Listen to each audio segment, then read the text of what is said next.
Goeiemôre broer en suster. Ek hoop dit gaan goed met jou, ek hoop dat jy veilig is. Ek hoop jy hou nog uit so op die 700 million, 1000, ek weet nie hoeveel se dag trek ons van lockdown nie. Ek hoop regtig dat jy ook vanoggend die Here se teenwoordigheid op 'n spesiale manier sal beleef en dat hy ook vanoggend ons elkeen se denke sal kom vernuwe deur sy woord. Kom ons word stil voor die Here. Aan hom wat op die troon sit en aan die lam, kom toe die lof en die eer en die heerlikheid en die krag tot in ewigheid. Amen. Geliefdes, ek groet jou in die naam van die lewende Here, die een wat op die troon sit, as ek vir jou sê genade en vrede vir julle van God ons Vader en van die Here Jesus Christus. Ons tema vir vanoggend is koning van die heelal en van my. Koning van die heelal en van my. En die teks wat ons gaan lees is Kolossense 1 vers 15 tot 20. Nou, vanoggend se tema sluit eintlik mooi aan met dit wat ons in die afgelope week al reeds vir mekaar gesê het en ook laas Sondag toe ons Psalm 93 gelees het en wat ons in die week Handelinge 1 gelees het en as het ware die lam op sy troon gesien het omdat ons die Here se hemelvaart gevier het. En is ons eintlik dan nie bewus van die feit dat die Here Jesus regeer. Ons het dit so mooi gesien in die Psalm verlede week, dat die Here op die troon sit, dat hy die een is wat regeer oor die chaos, en dat ons met hemelvaart ook gesien het, dat dit juist beteken, dat hy aan die regterhand van God sit, en dat hy regeer, dat hy die Here van die heersers is, die koning van die konings is. Maar nou is my vraag, wat beteken die feit dat hy heers?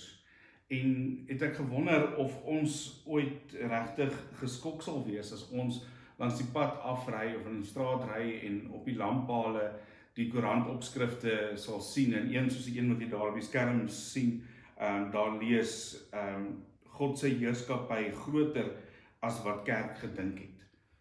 Wat eintlik nie vir ons 'n skok behoort te wees nie, maar dat ons partykeer so leef asof ons die Here se heerskappy nie regtig verstaan nie, of nie verstaan hoe groot en hoe wyd dit is nie. As ons die goed hoor wat ons in die afgelope week gehoor het, en verlede Sondag gehoor het, dan kan ons tog nie anders nie, as om oorweldig te word en versla en verwonder te staan voor die Here, oor sy heerskappy, en moet ons erken dat ons wel nie weet hoe ver en hoe wyd dit is nie. Maar as ons hoor dat die Here vir ons vrygemaak het, dat hy ons verlos het, dat hy die Here van die heersers is, dat ons dan moet besef hoe ver en hoe wyd dit is, en dat dit moet deel word van ons lewens, dat dit moet sigbaar word in ons lewens. Sien, daar's iemand wat eendag gesê het, if Jesus is not Lord of all, then he is not Lord at all. If Jesus is not Lord of all, then he is not Lord at all. Aan die ander woorde, as ons dit in ons lewens toepas, dan beteken dit as die Here nie die Here van my hele lewe is en my elke faset van my lewe, elke deel van my lewe nie, is die vraag dan, is hy dan die Here van my lewe? Die punt is dat hy is die Here bo alles, bo die skepping in my lewe. Maar die vraag is of leef ek op so 'n manier dat sy heerskappy sigbaar word, dat hy werklik die koning is van elke faset van my lewe. Sien, ons is baie gou om te sê dat ons oorgee aan die wil van die Here, om te sê dat hy die koning is van ons lewens, en ons sing die liedjies en ons leer dit van ons kinders, wie is die koning van die oerwoud, en my God is so groot, so sterk en so magtig, en al daai goeders, maar weer eens is die vraag of glo ons dit regtig, en glo ons dit op so 'n manier dat dit sigbaar word in ons lewens. As ons aan die einde van ons gebede sê, Here, laat U wil geskied, amen, bedoel ons dit regtig, dat ons oorgee aan die wil van die Here.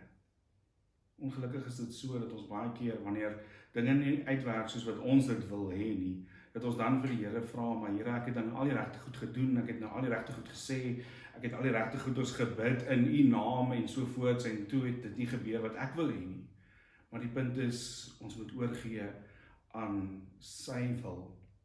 Nog 'n bewys daarvan is hoe dat ons maar nog altyd, deur al die eeue, besig is om 'n tweeledige lewe te probeer handhaaf. Dat ons dink dat ons 'n geestelike lewe en 'n beestelike lewe het.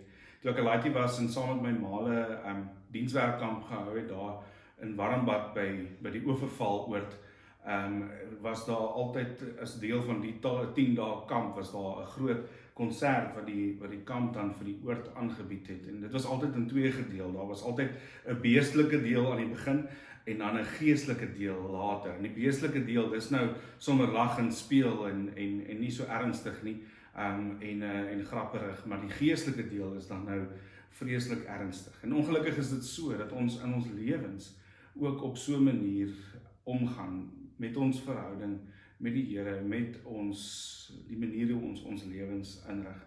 Dat ons 'n geestelike lewe het wat dan nou bid en kerktoegang sal insluit, of Bybelstudie of wat dit ook al mag wees, maar dat daai goeders niks uit te waai met die res van my lewe waar ek lag en speel en werk en veg om te oorleef nie. Dalk in hierdie tyd van lockdown waar ons gedwing word om op 'n ander manier te kan kerk wees, op 'n ander manier ons eredienste te hou, nie meer na die kerkgebou, na ons aanbiddingsruimte toe kan gaan op 'n Sondag vir 'n uur lank nie. Is ons dalk nou gedwing om iets van daardie tipe van skeiding nou af te sê en te begin besef dat ons het nie 'n geestelike lewe en 'n beestelike lewe nie. Die Here moet die Here wees van ons hele lewe en dat my hele lewe, met ander woorde, aan hom gewy moet wees. Of ek lag of speel of werk of veg om te oorleef of ek besig is met Bybelstudie of wat dit ook al mag wees, dat die Here daarvan alles deel is en dat alles aan hom behoort en dat ek nie hierdie skeiding kan maak nie, maar ons doen dit en ons speel daardie speletjie met die Here, dat ons soort van met die illusie leef dat daar net sekere dele is van my lewe waarvan hy die Here is en waarvan hy die eienaar is, en dit is net daardie dele waarvoor ek hom die toestemming gee om die Here van te wees. Met ander woorde, as ek my finansies vir die Here oorgee, as ek my werk of my verhoudings of wat ook al, dat daar sekere goeders is wanneer ek nou desperaat raak, dat ek sê, okay Here, maar hierdie deeltjie kan ek nou nie self doen nie, doen U dit, en dan gaan ek aan met die res van my lewe, en dat ons daai game met die Here speel. Maar die punt is, alles wat ons is, alles wat ons het, behoort aan die Here. En moet ons nie verbaas wees as ons ernstig langs die pad wakker word en besef, maar die Here se heerskappy is toe werklik groter en wyer en dieper as wat ons ooit gedink het. Die punt is dat ons dit moet begin sigbaar leef in ons lewens. En daarmee help Kolossense 1 ons, en kan ons dit dan lees en kan ons hoor dat hy nie net die koning van die heelal is nie. Ons is vinnig om hom te besing as die koning van die heelal, en ons kyk na die sterre en ons sien al die groot goeders wat hy gedoen het, en dit is goed en mooi en reg. En natuurlik moet ons dan in oorgawe met ons hom loof en prys vir sy grootheid.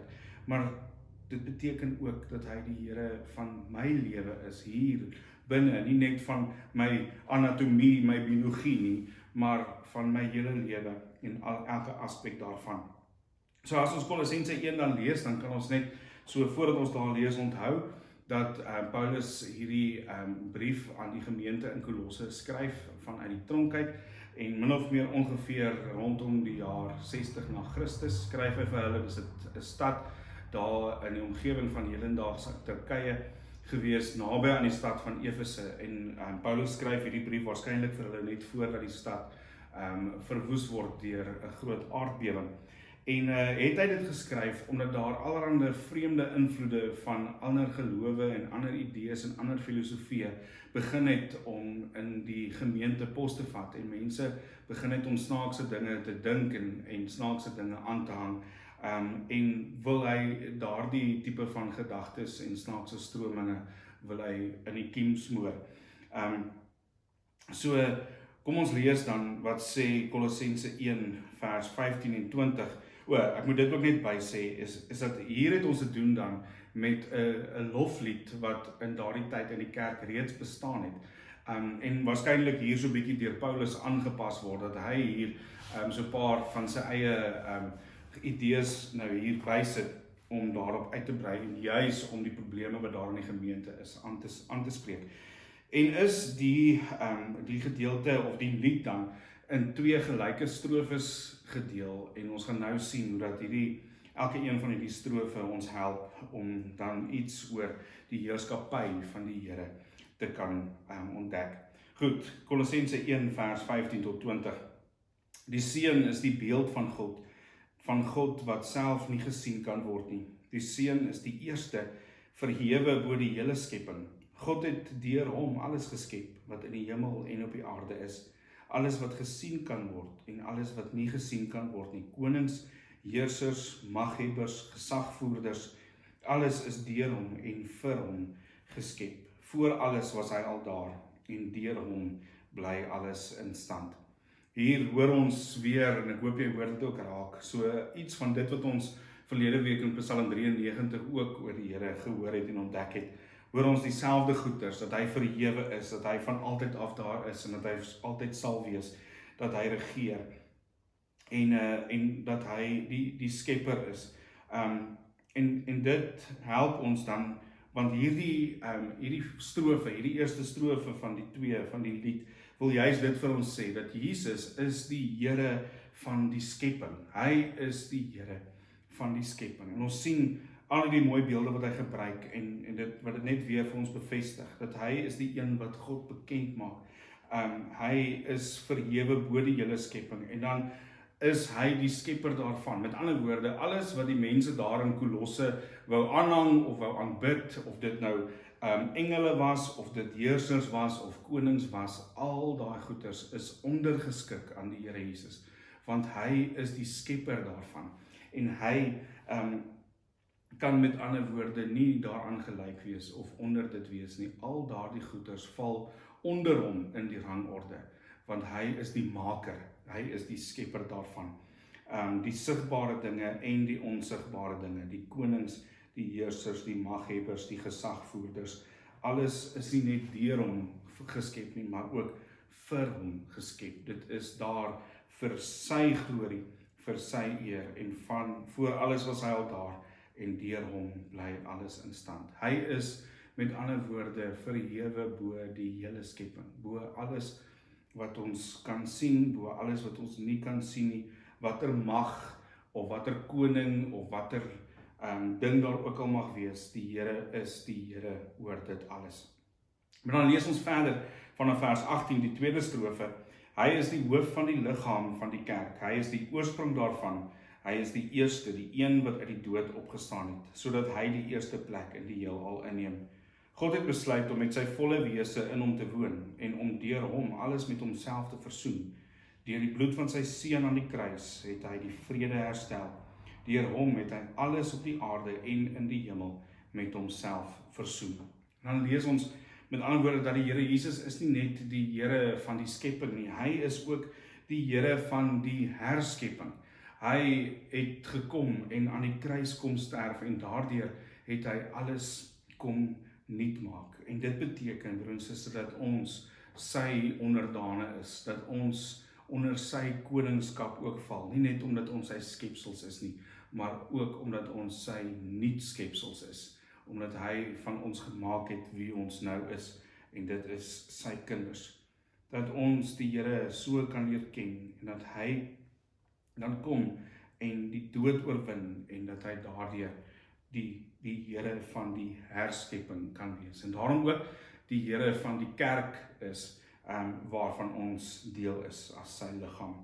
Dan lees ons hierdie belangrike ding, hy sê, deur hom het hy, en om deur hom alles met homself te versoen. Deur hom het hy alles op die aarde en in die hemel met homself versoen. Nou, dit is belangrik dat ons hierdie woordjie versoen net reg verstaan, want dit gaan ons help om so 'n bietjie ook te verstaan waarom ons in hierdie posisie voor die Here is. Want wanneer hy kom om te versoen, dan kom hy om die verhoudings reg te stel. Hy kom plaas alles weer in die regte verhoudings. Hy kom pak die goedjies weer reg, dat alles op die regte plek is, dat alles in die regte rangorde is. Dis wat dit beteken om versoening te bring. Hy kom maak alles weer reg. Hy kom bring dit weer in die regte verhouding. En dit beteken dat hy dan vir ons versoening bring deur ons te verander. Hierdie versoening gebeur deur verandering. En eerste, ons gaan so 'n paar maniere uithaal hoe dat die Here vir ons verander en daardeur vir ons in die regte verhouding bring of dan versoening bring. Hy verander ons hele wese. Ons lees in 2 Korintiërs 5 vers 17 en 18, iemand wat aan Christus behoort is 'n nuwe mens. Die ou is verby, die nuwe het gekom. Dit alles is die werk van God. Hy het ons deur Christus met homself versoen en aan ons die bediening van die versoening toevertrou. Iemand wat aan Christus behoort is 'n nuwe mens.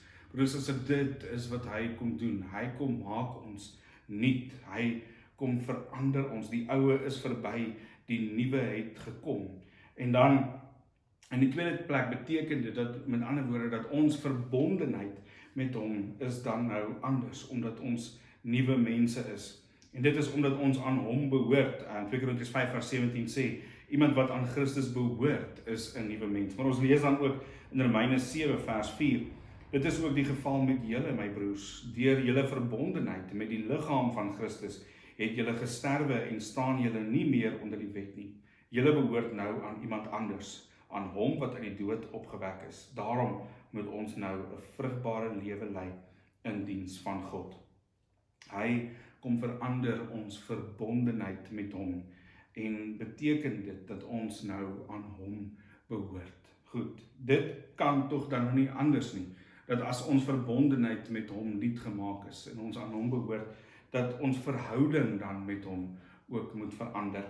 So hy kom verander ons verhouding met hom en daarom lees ons in Johannes 1 vers 12 en 13, maar aan almal wat hom aangeneem het, die wat in hom glo, het hy die reg gegee om kinders van God te word. Hulle is dit nie van nature nie deur die drang van 'n mens of die besluit van 'n man nie, maar hulle is uit God gebore.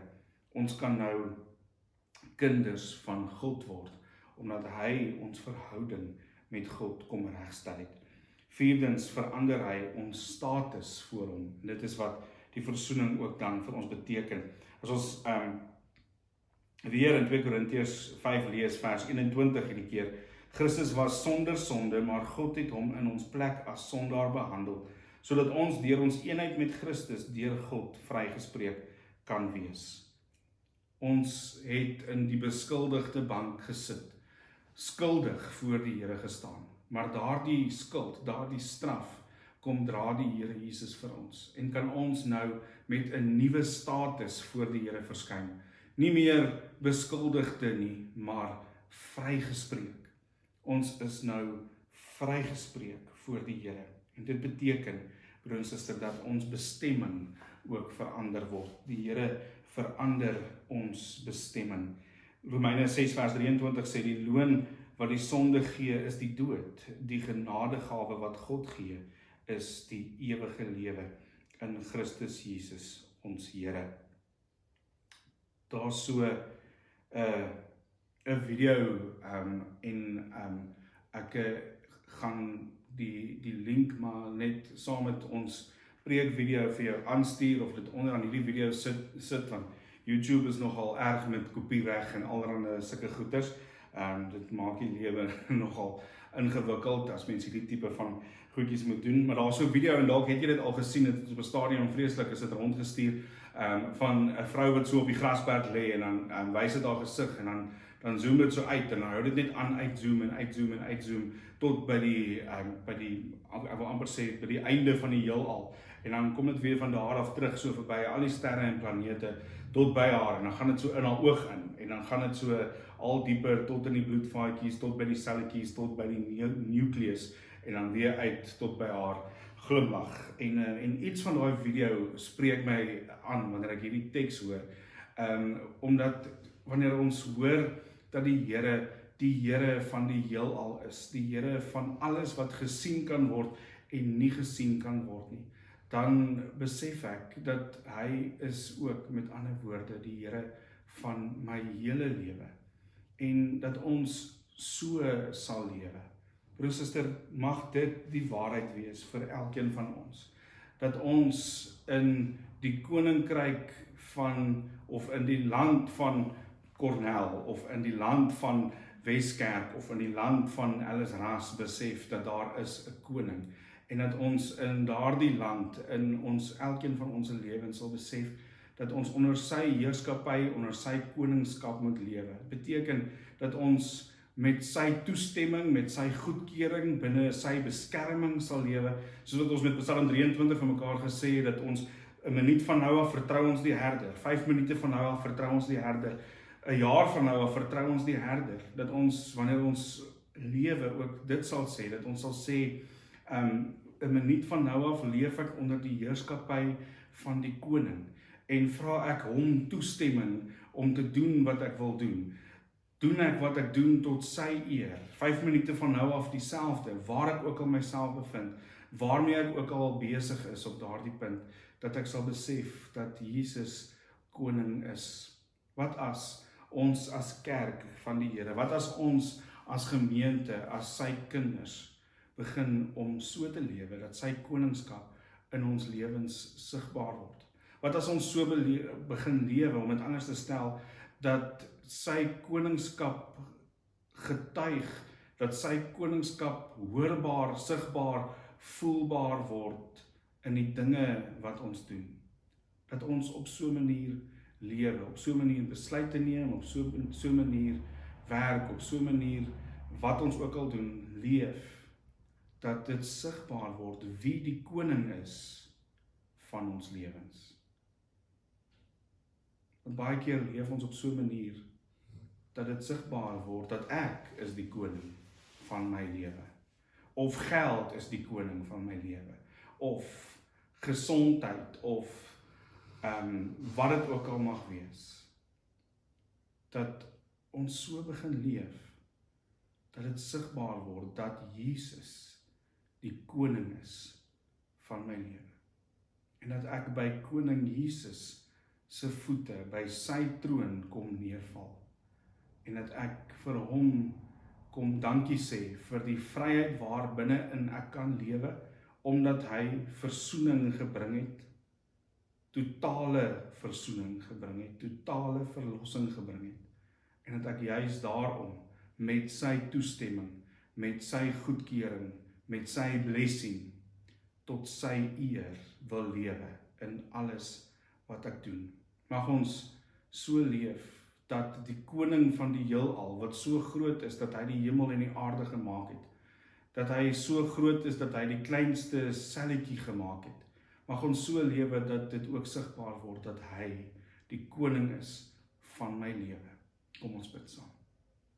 Here, ons loof en ons prys U as die koning op die troon, en ons dank U, Here, dat U so groot is, dat U die Here van die skepping is, van dit wat ons kan sien en dit wat ons nie kan sien nie.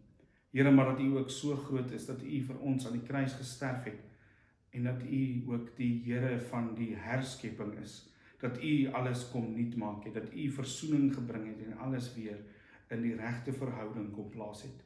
Here, ons wil nie meer lewe soos mense wie se koning nie sigbaar is nie. Ons wil nie leef soos mense wat die beeld uitstraal, dat ons maar net die koning van ons eie lewens is nie, Here. Ons wil so leef, dat U koningskap, U heerskappy sigbaar word in ons lewens. Here, daarom wil ons alles aan U kom wy, want alles behoort in elk geval aan U. Ons wil nie net een deeltjie, of 'n klein deeltjie, of 'n uur op 'n Sondag, of 'n Bybelstudietjie, of 'n gebedstyd, of wat ook al aan U wy nie, Here. Dit alles wil ons ook doen, maar ons wil elke oomblik van elke dag, wil ons U naam loof, wil ons tot U eer lewe, en wil ons U koningskap sigbaar maak in hierdie wêreld. Here, kom wees U die Here van alles in ons lewens, sodat ons werklik kan uitroep, Jesus is die koning van die konings. Jesus is die koning van die heelal, en ook van my. Amen. Broer en suster, ek wil dan nou ook vir jou die geleentheid gee om jou koning ook dan te dien met jou dankoffer op so 'n manier en jy sal weer eens al die skakels in die beskrywing onder aan die video sien wat ons vir jou gaan aanstuur of op Facebook of op YouTube waar jy ook al dit gaan kyk en onthou daar is ook weer eens 'n skakel na ons kategese toe. Hierdie week se les handel oor die fariseërs, hoe Jesus se strydgesprekke met die fariseërs en daar's 'n mooi ding wat ons daaruit kan leer ook vir ons kinders en vir ons groot mense. Maar en dan wil ek ook vir jou uitnooi, ons sou in hierdie week, ons sou nou vandag begin het en tot Woensdag aand aangegaan het met ons Pinksterreeks, ons sou Vrydag aand fliek aand gehad het en dan lekker daar rondom gekuier het vir Pinkster, maar al daai planne moet nou maar eers bietjie wag vir 'n bietjie later wanneer ons kan saam wees. Maar daar is 'n verrassing wat ons Pinksterreeks aanbetref, maar dit sal dan volgende week begin, volgende Sondag en ek sal in die week sal ek al daai mooi goeders sal ek vir jou vertel. En ek persoonlik is baie opgewonde om dit met jou te deel. Dit gaan 'n groot fees wees en bietjie ietsie anderster vir ons om te kan beleef. So iets om na uit te sien, ons Pinksterreeks wat dan volgende week begin, maar meer inligting daaroor later. Kom ons loof dan ook nou die Here, die koning van die konings met ons loflied. Kom ons sing saam.